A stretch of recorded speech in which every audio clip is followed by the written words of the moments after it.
So sa last episode po ng Black Clover guys ay napadpad nga po si Asta dito sa bansa ng Land of the Sun. At eto nga guys, na-met po niya yung mga bagong karakter at isa na dito si Ryudo Ryuya, ang shogun ng Land of the Sun. Ibig sabihin, siya po yung Wizard King sa bayan na yon. At may bago rin po tayong nakikilalang bagong karakter at ito ay si Yami Ichika, ang bunsong kapatid ni Yami guys. So makikita natin guys sa last part ng episode ay nagulat nga si Asta dito kay Ichika guys dahil nalaman niyang kapatid ito ni Tsukihiro. At pagkatapos nun guys ay bigla na lang itong piniga ni Ichika itong si Asta sa mukha. At sinabihan itong si Asta na wala talaga siyang tiwala sa mga outsiders or mga tagalabas, sa mga taong kagaya daw ni Asta. So yun po yung previous episode natin guys. At dito po tayo ngayon sa bago nating episode sa chapter 339. Pero bago yan guys, huwag po natin kalimutan mag-subscribe sa ating channel, i-share, comment, and like para mas updated po tayo sa latest nating mga videos.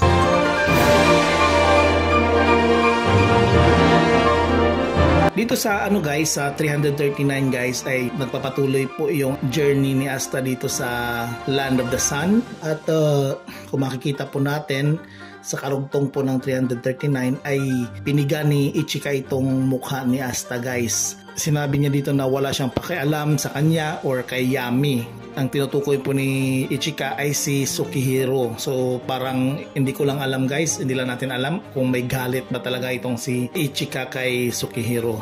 At pagkatapos niyan guys ay napansin ni Ryuya itong mga tao sa likod niya. At bigla na lang may nagsalita sa kanya na, "Lord Ryuya, isa ba siyang foreigner?"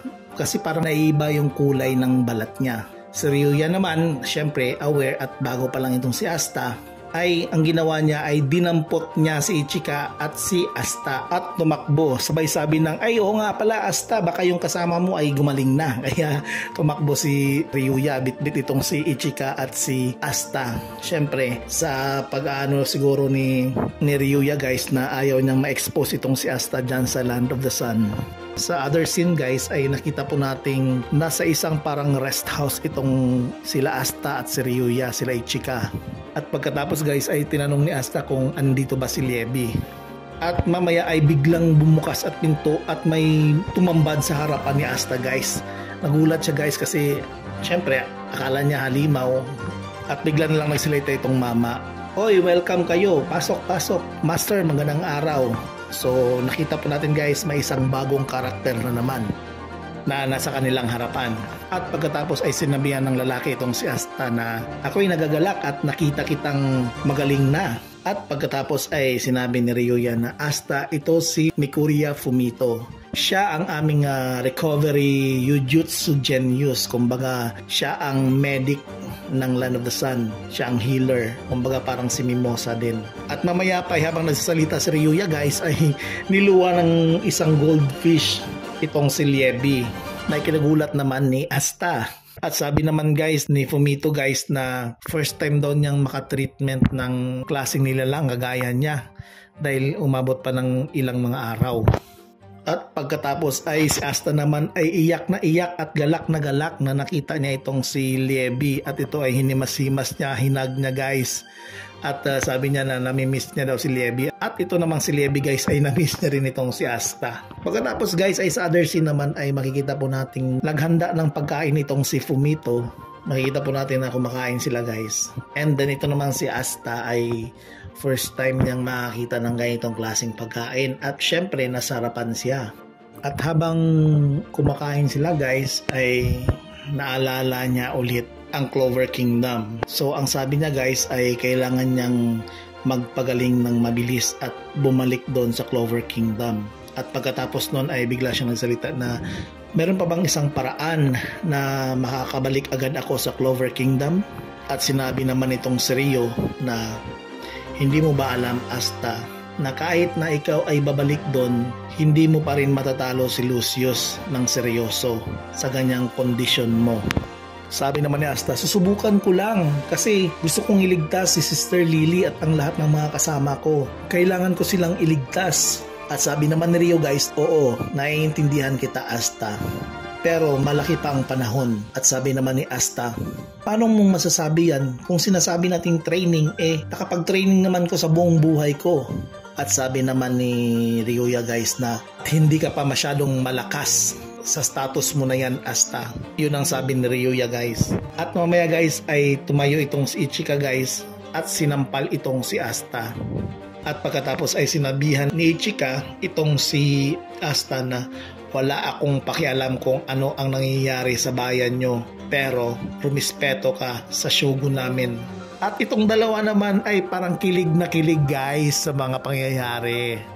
Ang pagkasampal ni Ichika kay Asta, parang love team na lang At pagkatapos ay sinabihan din ni Ichika na ang foreigner na kagaya mo ay isang malaking sumpa sa bayan namin, nakakasira. At tapos ay ikaw pa yung misteryosong foreigner, ang kinakaharap mo ay shogun namin, ikinagalang-galang namin ang taong yan.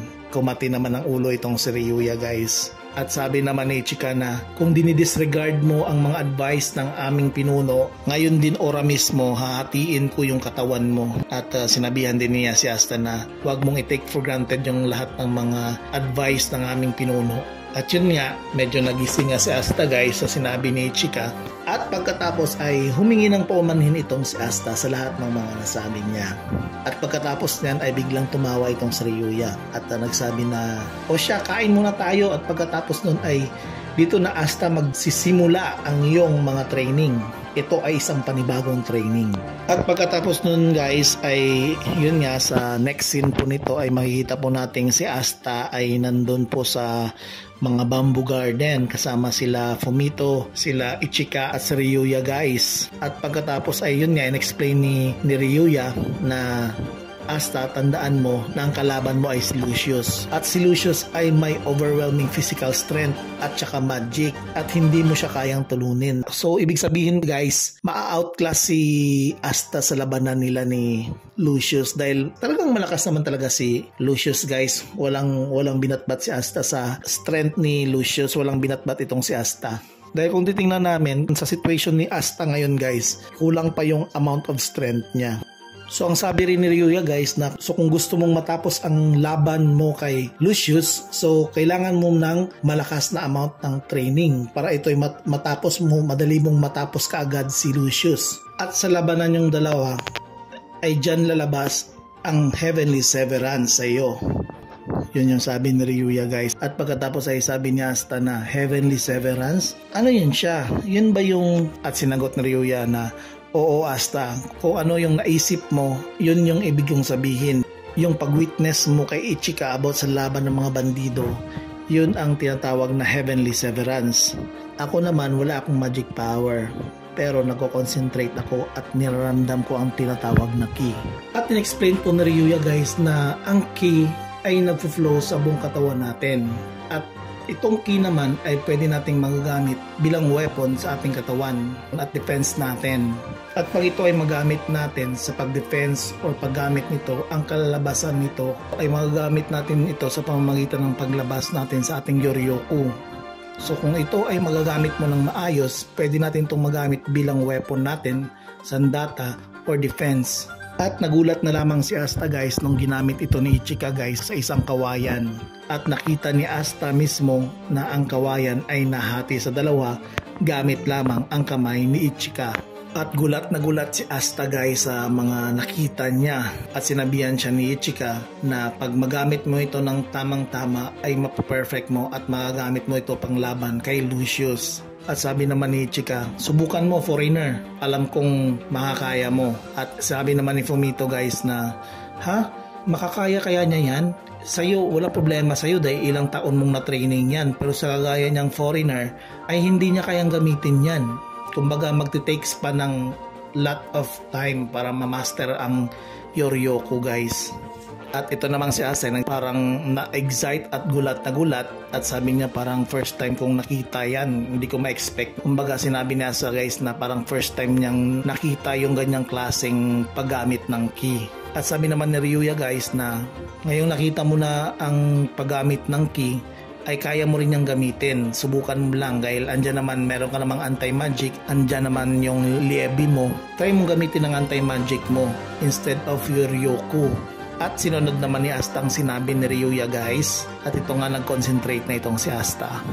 At yun na guys, sinubukan niyang i-slash ang Bambo sa pamamagitan ng kanyang anti-magic power. Ayun na guys, kita po natin na na-slash ni Asta gamit ang anti-magic. At yun nga, nasayahan si Ryuya at nagulat din yung dalawa. At sinabi ni Ryuya guys na, magaling, ang galing mo. Sabi pa ni Ryuya, ang kawayan na yan ay hindi basta-bastang mahahati ng kahit anong klaseng magic, kundi yan ay nabuhay yan sa pamamagitan ng Yoryoku. At sabi rin ni Ryuya guys na napakagaling mo Asta, meron ka ng solid na pundasyon. So ngayong meron ka ng solid na pundasyon, ang gagawin mo na lang ay i-focus mo na lang yan. Paano mo mako-concentrate na ma-master mo gamit ang anti-magic. Instead na ilalabas ang Yoryoku, ay ang ilalabas na ay ang anti-magic. So simula ngayon, magkakaroon ka na ng training at mag-gain ka ng marami pang experience. At pagkatapos nun ay nagpasalamat si Asta kay Ichika. At sabi ni Asta ay, kaya ko pang lumakas ng lalo, di ba? Kaya please tulungan mo ako. Yun yung last na pagkasabi ni Asta kay Ichika. At yun guys, hanggang dito lang po tayo sa episode 339. So wag po nating kalimutang mag-subscribe at share po natin ang ating video. Click the notification bell para mas lalo pa tayong updated sa mga latest nating mga videos. Ingat guys!